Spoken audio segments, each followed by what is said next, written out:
जो ग्राफ है ना, ये हमें ये इंडिकेशन देता है, ये इंडिकेट रिएक्शन जहाँ पे देखिए स्टार्टिंग में कर्व है यहाँ पे ज़्यादा है, तो इसका मतलब है कि वहाँ पे रेट ऑफ रिएक्शन भी बढ़ा था। Greater the slope curve near the start of reaction, मतलब यहाँ पे जो रेट ऑफ रिएक्शन, यहाँ पे जो कर्व थी स्टार्टिंग में वो ज़्यादा थी, तो इसका मतलब ये है कि वहाँ पे रेट ऑफ रिएक्शन भी ज़्यादा था। अस्सलाम वालेकुम बच्चों, क्या हाल चाल? ठीक हो गया? हम स्टार्ट करेंगे measuring the rate of chemical reaction. Rate of chemical reaction measure करना है, हमने देखना है to determine the concentration of reactants and products at regular interval as reaction progress. यहाँ पे ये कह रहे हैं कि जैसे जैसे केमिकल रिएक्शन होता है, जैसे जैसे प्रोग्रेस करता है रिएक्शन, तो हमें हर लम्हा पता चलाना चाहिए कि चलना चाहिए, हमें पता होना चाहिए कि कैसे रिएक्टेंट्स और प्रोडक्ट्स की कंसंट्रेशन कम हो रही है या ज़्यादा हो रही है। हर लम्हे हमें पता करना चाहिए। हमारे पास लेंथ ऑफ टाइम और ग्राफ से हम देखेंगे तो यहाँ पे देखिए कंसंट्रेशन हमने ली है यहाँ पे वाई एक्सिस पे और टाइम लिया है एक्स एक्सिस पे। तो यहाँ पे देखें तो यहाँ पे कंसंट्रेशन देखें 50 सेकंड पे अब इंक्रीज़ हो रही है डिक्रीज़ हो रही है, हमने ये देखना है। और यहाँ पे देखिए 50 पे कितनी हुई है, फिर 100 पे, फिर मतलब रिएक्शन में जो कंसंट्रेशन है प्रोडक्ट्स की या रिएक्टेंट्स को डिक्रीज़ हो रही है या इंक्रीज़ हो रही है, हमें ये चीज़ देखनी है। तो यहाँ पे कंसंट्रेशन हमें ली है और यहाँ पे टाइम लिया है, मतलब कि 50 सेकंड पे कंसंट्रेशन कितनी थी, फिर 150 पे कितनी थी और 250 पे कितनी थी। ड्यूरिंग केमिकल रिएक्शन कंसंट्रेशन के ऊपर क्या इफेक्ट पड़ा है, क्या इंक्रीज़ हो रही है डिक्रीज़ हो रही है।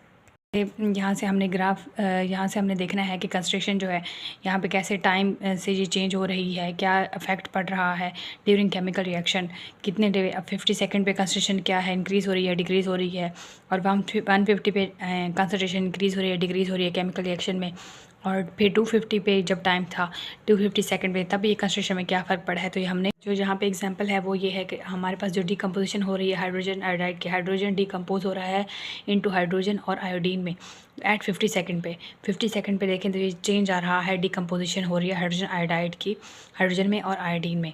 ये हमारे पास एग्जाम्पल है, हमारे पास केमिकल रिएक्शन है।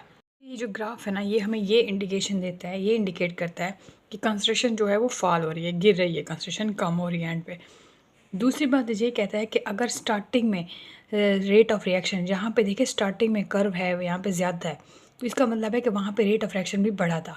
Greater the slope curve near the start of reaction, मतलब यहाँ पे जो रेट ऑफ रिएक्शन, यहाँ पे जो कर्व थी स्टार्टिंग में वो ज़्यादा थी, तो इसका मतलब ये है कि वहाँ पे रेट ऑफ रिएक्शन भी ज़्यादा था। यहाँ से हमें ये भी पता चल सकता है कि 50 पे कंसंट्रेशन कितनी थी, 100 पे कंसंट्रेशन कितनी है। अच्छा, एक तो हमें इस तरह से पता चल सकता है कि जहाँ पे कर्व ज़्यादा है, स्टार्टिंग में कर्व की हाइट यहाँ पे देखें ज़्यादा है, यहाँ पे कर्व, तो यहाँ से हम पता चला सकते हैं कि स्टार्टिंग में रेट ऑफ रिएक्शन ज़्यादा था। एक ये, दूसरा यहाँ से भी हम पता चल सकते हैं कि यहाँ पे देखें 100 सेकंड पे देखें तो यहाँ पे हमें एक ट्रायंगल मिल रही है, ट्रायंगल बन रही है 100 पे। अगर हम इस वैल्यू को मिला लें और इस दोनों वैल्यू को मिला लें तो एक ट्रायंगल इस तरह एक बन जाएगी इन दोनों वैल्यूज़ के दरमियान। तो यहाँ से भी हम पता चला सकते हैं कि एट स्पेसिफिक इंटरवल्स यहाँ पे कंसंट्रेशन कितनी इंक्रीज़ हो रही है डिक्रीज़ हो रही है। तो इन दो वैल्यूज़ को हम लेंगे और यहाँ पे हम टाइम 100 लेंगे, 100 सेकेंड। तो 100 सेकेंड पे हमें एक टेंजेंट बन रहा है, ट्रायंगल है जो कि है ए बी और सी हमारे पास मिल रही है, जो कि कंप्लीट कर रही है हाइपोटेनस को। तो इस तरह हम दो स्पेसिफिक टाइम इंटरवल्स के दरमियान भी पता चला सकते हैं कि यहाँ पे जो कर्व है इंक्रीज़ हो रही है डिक्रीज़ हो रही है, यहाँ पे कंसंट्रेशन बढ़ रही है या कम हो रही है। तो इन दोनों दो स्पेसिफिक टाइम इंटरवल्स के दरमियान भी हम ये दो वैल्यूज़ ले लेंगे और यहाँ से भी हम पता चला सकते हैं।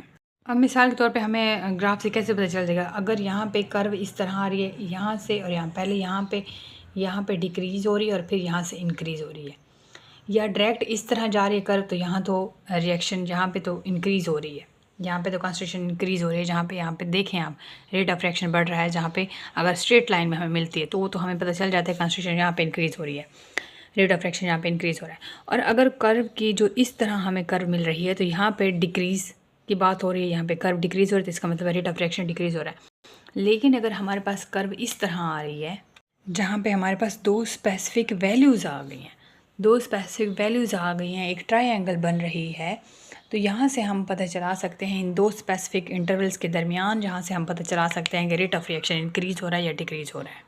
यानी यहाँ से दो स्पेसिफिक टाइम इंटरवल्स के दरमियान कर्व यहाँ पे इंक्रीज़ हो रही है या डिक्रीज़ हो रही है।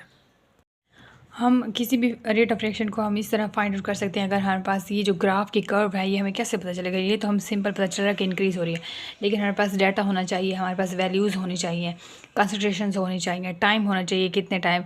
तो इस तरह हमें एक पूरा हमारे पास जब कंप्लीट डेटा होगा तो उस तरीके से हम बता सकते हैं कि कर्व इंक्रीज़ हो रही है, डिक्रीज़ हो रही है। तो ये जो यहाँ पे कंसंट्रेशन है, यहाँ पे देखें तो कर्व डिक्रीज़ हो रही है, एंड पे रिएक्शन यानी कि डिक्रीज़ हो रहा है रेट ऑफ रिएक्शन।